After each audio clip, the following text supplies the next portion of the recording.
بسم الله الرحمن الرحيم. الحمد لله رب العالمين والصلاة والسلام على رسول الله.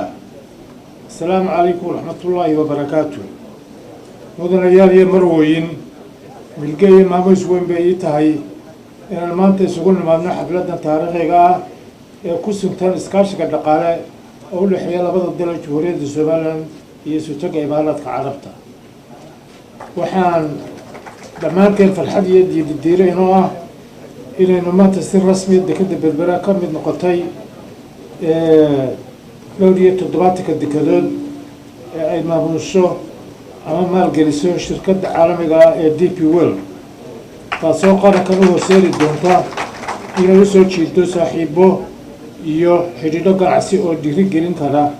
مالكشي كبدن مالكشي بدن هورله مدن يري مروي عسرينتا iyo balaarinta dekada berbera waxay ahayd bartilmaameed barnaamijka waxqabadka xukuumadayda waxaan aaminsanahay in maanta dariiq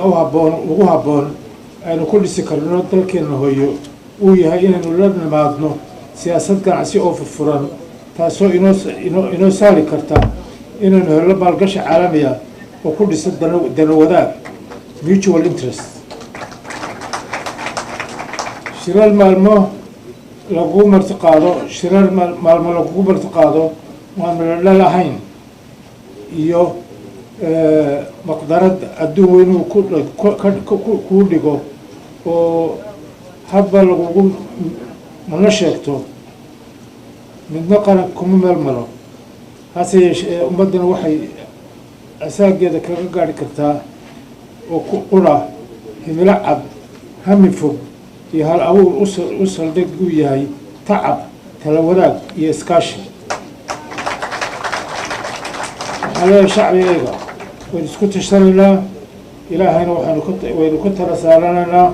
waxaa dhaba murtida soomaaliyeed tiraahda biyo sacabadaada ayuunbaa lagaga dhilkaa mudan yariyey marwey mantaqada geeska africa waxaa ka socda tartan ganacsi oo dhinacyo badan leh taasoo waxtar u leh shucuubta ku dhaqan geeska africa sida darteed somaliland oo ku taalla buqaad istaraatiiji ah oo muhiim u ah soo socodka ganacsiga caalamka haddaba waxay nala gudboon inaynu la jaan qaadno horumarkaa ka socda dalalka arijtariska nahay anigoo hogaamiye ahaan ka duulaya aragtidaa waxay xukuumadda aan galwadeenka ka ahay dadaal dheer u gashay sidii maalgelin ku habboon loogu heli lahaa marsada caalamiga ee berbera eebadna haddii riyadaasi way rumowday maalgashiga casriyeynta iyo balaarinta dekada berbera wuxuu wax weyn ka bedeli doonaa nolosha iyo dhaqaalaha bulshada somaliland waxaa kaloo uu dhiirigelin u noqon doonaa mashaariic kaloo muhiima iyo shirkado caalami ah oo dalka maalgashiga ku sameeya dhinaca kale maalgashigan waa mid fursado shaqo iyo fursado shaqo u abuuri doona xoogga dhalinyarada dihin ee shaqo la-aantu hayso wuxuu kor u qaadayaa iskaashiga ganacsi aanu la leenahay dalalka dariskaasi sidoo kale wuxuu kor u qaadi doonaa xidhiirka jamhuuriyadda soomaalida iyo dalalka isutaga imaaraadka carabta kaasoo ahaa mid soo jireena qarniyo badan awow ilaa ka awow mudana yariye marwooyin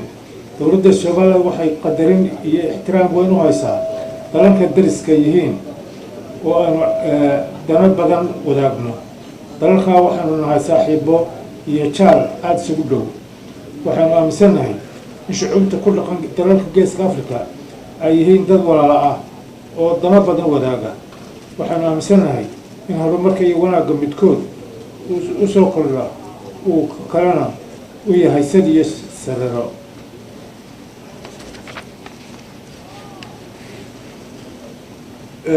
xukuumaddayda waxaan ka goonay inaynu xoojinno xidhiirka iyo wadashaqaynta dalalka dariska iskana kaashano adkeynta amniga la dagaalanka argagixisada balcadbadeeda tahriibka faqriga gaajada iyo ganacsiga sharci darrada ah sida aad la socotaan waxaa jira heshiisyo kale oo Jamhuuriyadda Soomaaliya iyo dowladda isutaga Imaaraadka Carabtu wada galeen kuwaasoo ah kuwa amni iyo ganacsi sida saldhigga military iyo shirkadda diyaaradaha ee Fly Dubai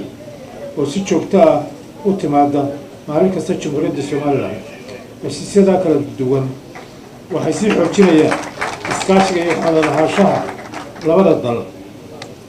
xiriirka Soomaaliya iyo isutaga Imaaraadka Carabtu ma aha mid imika bilaabmay, laakiin waa mid muddo dheer soo jireen ahaa. waxaan xusuustaa yaraantaydii markaan magaalada Berbera ku baranayay Qur'aanka Kariimka ah inuu jiray xiriir ganacsi oo xooggan oo ku dhexeeyay labada dal.